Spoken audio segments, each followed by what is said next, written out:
जो ड्राइवर अपने आप को बड़े वो समझते थे कि नहीं मोदी सरकार बहुत बढ़िया है, बहुत अच्छा मानती है, वो सारे के सारे अब सामने आ गई। केवल इतनी बात नहीं है, कानून क्यों लाया गया है, इसके पीछे बहुत गहरी साजिश है। आप ये जो ला रहे हैं, इससे बड़ा इस देश की जनता के साथ और मजाक हो नहीं सकता।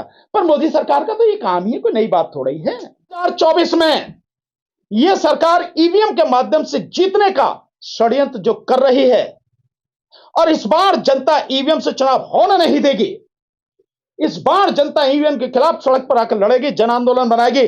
उस समय यह है गहरी साजिश, इसलिए सारे के सारे काम किए जा रहे हैं। सभी ड्राइवर भाई हमारे, जो इस देश की आधी से ज्यादा आबादी है, वो ट्रक के ड्राइवर हो, बस के ड्राइवर हो, मेटाडोर के हो, छोटे हाथी के हो, कार के हो, मोटरसाइकिल के हो, स्कूटर के हो, कोई भी, हम उनके साथ में हैं, पूरी ताकत से उनके साथ में हैं। इस लड़ाई में हम कंधे से कंधा, कदम से कदम मिलाकर उनका साथ देंगे।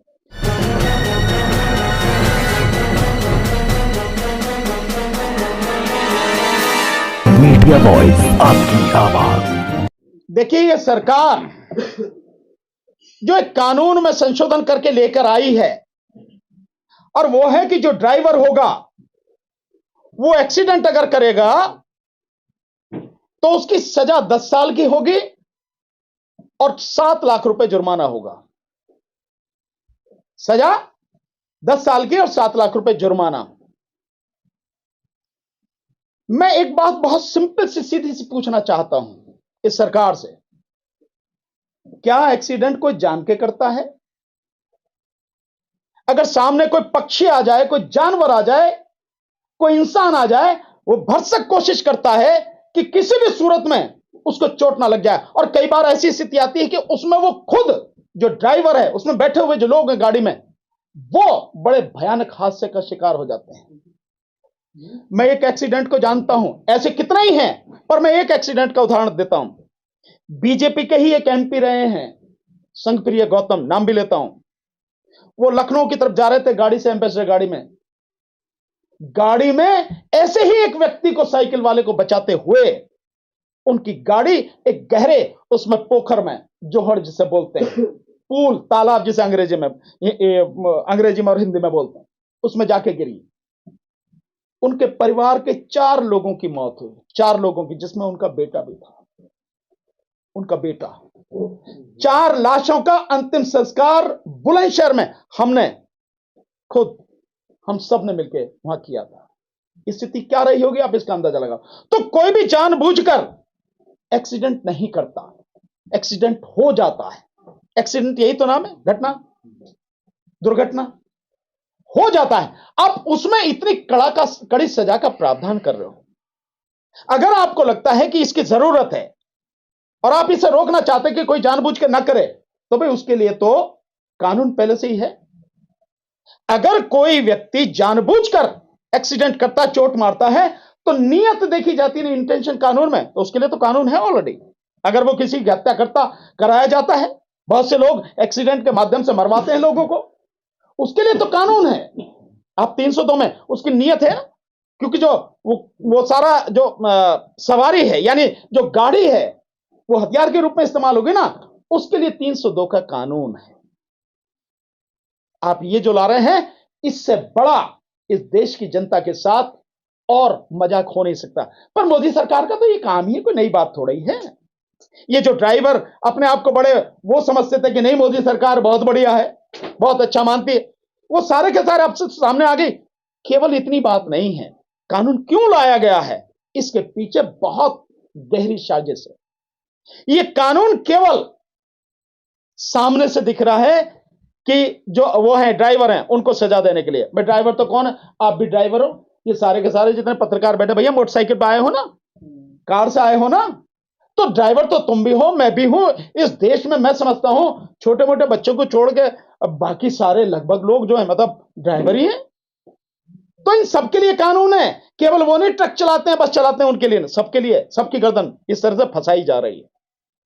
पर ये इसलिए है कि जो 2024 में यह सरकार ईवीएम के माध्यम से जीतने का षड्यंत्र जो कर रही है, और इस बार जनता ईवीएम से चुनाव होने नहीं देगी।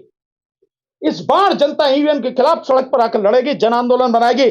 उस समय कोई भी व्यक्ति किसी भी तरह से बस में, ट्रक में, गाड़ियों में, मोटरसाइकिल पे कहीं बैठ के ना आ जाए, इसलिए पहले इनकी गर्दन दबोचो। यह है उसकी इंटेंशन इस कानून के पीछे। यह है कि जिस समय वो सत्ता में वापसी के लिए सारे हथकंडे अपनाएगी, तब किसी भी व्यक्ति को किसी भी तरह का वाहन उपलब्ध न हो जाए। यह है गहरी साजिश, इसलिए सारे के सारे काम किए जा रहे हैं। तो हम इसका पूरी तरह से विरोध करते हैं। और सभी ड्राइवर भाई हमारे, जो इस देश की आधी से ज्यादा आबादी है, वो ट्रक के ड्राइवर हो, बस के ड्राइवर हो, मेटाडोर के हो, छोटे हाथी के हो, कार के हो, मोटरसाइकिल के हो, स्कूटर के हो, कोई भी, हम उनके साथ में हैं, पूरी ताकत से उनके साथ में हैं। इस लड़ाई में हम कंधे से कंधा, कदम से कदम मिलाकर उनका साथ देंगे। और मैं समझता हूं इस विषय पे हमारे आदरणीय डीसी कपिल साहब जो हैं, बहुत बढ़िया आपको जवाब देंगे, क्योंकि ट्रांसपोर्ट डिपार्टमेंट की, ट्रांसपोर्ट की एक लॉबी, जो लोग हैं, जो दिल्ली और एनसीआर में जबरदस्त तरीके से उनकी उपस्थिति है, आपके साथ आंदोलन में हमेशा रहे हैं, साथ रहे हैं, ये बहुत अच्छी तरह से जानते हैं। तो मैं चाहूंगा कि आदरणीय डीसी कपिल साहब इस विषय में अपनी बात रखें। वकील साहब, आपसे सवाल है मेरा। एक सवाल है सर, जो मोदी जी ने ई रिक्शा बांटे थे, मोदी जी ने, उनसे भी बहुत लोग जो मरे हैं, क्या उन पर भी नियम लागू होगा? भाई ड्राइवर तो ड्राइवर ही है, कोई भी हो, लेकिन जहां तक अभी हमें नजर आ रहा है, पता नहीं उन पर लागू है या नहीं है। मैं समझता हूं आदरणीय डीसी कपिल साहब इस बात का जवाब और बाकी और सारा बहुत अच्छी तरह से आपको बताएंगे। समझें, एक मिनट आदरणीय डीसी कपिल साहब बोल, उनका पहले पूरी हो जाएगी। मॉबलिंचिंग को लेकर सरकार की तरफ से मॉबलिंचिंग को लेकर फांसी का प्रावधान किया गया है, और जो ड्राइवर संघ है उनकी तरफ से कहा गया है कि ड्राइवर की मॉबलिंचिंग बढ़ेगी। तो अब क्या जो मॉबलिंचिंग होगी वो भी फांसी के दायरे में है? बिल्कुल नहीं होंगे। मॉब लिंचिंग कौन कर रहा है? बीजेपी और आरएसएस से जुड़े हुए लोग हैं। आप उनकी सारी देख लीजिए। गाय के नाम पे कौन मार रहा है? विश्व हिंदू परिषद के लोग, बजरंग दल के लोग, यही लोग मार रहे हैं ना गाय के नाम पर, यही लोग मार रहे हैं ना। तो मॉब लिंचिंग कौन कर रहा है? बीजेपी, आरएसएस, उनसे जुड़े हुए संगठन, उन्हीं से जुड़े हुए लोग हैं। और इसका जो है उन्होंने धंधा बना रखा है, धंधा कर रहे हैं वो लोग। वो लोग हैं, आपको दिखाने के लिए बना दिया कि उनके लिए कड़ा कानून है, फांसी की सजा। एक को भी कुछ नहीं, फांसी तो बहुत दूर की बात है, उन्हें अरेस्ट ही कर लें ढंग से, तभी की बड़ी बात है। लेकिन सर ड्राइवर भी तो उसी श्रेणी में आएंगे। कौन? हाँ, ड्राइवर जरूर टांग दिए जाएंगे। अगर ड्राइवर भी उसी श्रेणी में आ रहे हैं ना, कि वो भी मॉब लिंचिंग कर रहे हैं, तो वो निश्चित रूप से टांग दिए जाएंगे। रही इसकी बात, मॉब लिंचिंग बड़े आराम से रुक सकती है, इसके लिए किसी कानून की जरूरत नहीं है। जो आरएसएस और बीजेपी के मुखिया हैं और जो इनके संगठनों के लोग हैं, इन्हें यही तो कहना है कि हमारा कोई भी आदमी किसी भी तरह से कोई मॉब लिंचिंग नहीं करेगा। मॉब लिंचिंग में कौन मारा गया?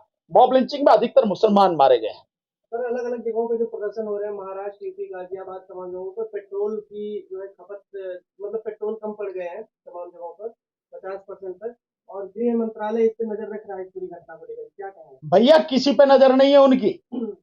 उनकी आंखें क्या है नहीं क्या, उन्हें नहीं दिखता, उन्हें समझ में नहीं आता। सरकार का मतलब ये नहीं कि पहले करो और फिर देखो कि क्या होता है। सरकार का मतलब है कि सारी चीजों का आकलन पहले कर ले कि इसके संभावित परिणाम प्लस और माइनस क्या हो सकते हैं, पक्ष और विपक्ष में कहां तक जा सकते हैं, फायदे क्या हो सकते हैं, नुकसान क्या हो सकते हैं, उसके बाद में कानून लाना चाहिए। पर यह सरकार तो ऐसी है, नोटबंदी करती है और उसके बाद में लोग अपने ही पैसे के लिए सड़क पर मर जाते हैं। और सरकार दिन प्रतिदिन उनमें कानूनों में, उसमें नियमों में बदलाव करती है। ऐसे ही जीएसटी लाती है और जीएसटी में हजारों तरह के उसमें बदलाव कर दिए गए, बावजूद उसके आज भी ठीक से नहीं वो सारी चीजें आ रही काबू में। ये सरकार जैसे भी भानु प्रताप जी ने बताया है, कल दिल्ली और एनसीआर की जो ट्रांसपोर्टर हैं, वो कल दिल्ली के जंतर मंतर पे 12 बजे से लेकर के 5 बजे तक एक बहुत बड़ा आयोजन कर रहे हैं। जैसे देश के दूसरे देशों में ट्रांसपोर्टरों ने ट्रांसपोर्ट को बंद कर दिया है, ट्रक खड़े कर दिए हैं, यहाँ पर भी वो स्थिति बनने वाली है। और दिल्ली एनसीआर ट्रांसपोर्ट एकता मंच के माध्यम से मैं उस संगठन से जुड़ा हुआ भी हूँ। कल जो है एक बहुत बड़ा आंदोलन भी होगा और ये आंदोलन अंततः ईवीएम के आंदोलन में जो 6 तारीख को जंतर मंतर पर होने वाला है, उसमें भी उनका पूरा सहयोग और समर्थन हमारे साथ रहेगा। तो ये जितने भी आंदोलन धीरे धीरे चल रहे हैं, ये ईवीएम हटाओ आंदोलन के साथ आने वाली 6 जनवरी को जंतर मंतर से जो है सब लोग जुड़ेंगे और पूरे लोग जो है एक साथ हम लोग आगे बढ़ेंगे। बस यही नई जानकारी।